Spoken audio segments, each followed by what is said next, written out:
ভাইরা আমার নবীর কণ্ঠ কেমন হবে জানি না, এর কোনো নমুনাও আমার কাছে নাই। আমার নবী আপনার নবী, দুজানের নবী, সাইয়্যিদুল মুরসালিন, ইমামুল মুরসালিন, আমার আপনার নবী তিলাওয়াত করবেন ইয়াসিন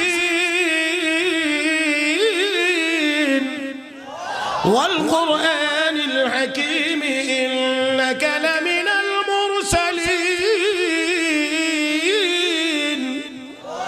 নবী সূরা ইয়াসিনের তিলাওয়াত করবে মনোমুগ্ধকর অবস্থায়, সবাই জান্নাতীরা কোরআনের তিলাওয়াত শুনবে।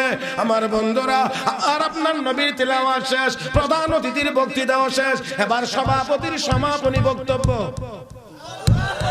সভাপতিকে আর আস্তে কোন জোরে মালিক রে ডাক দেন আল্লাহ, আর মহব্বতে বলে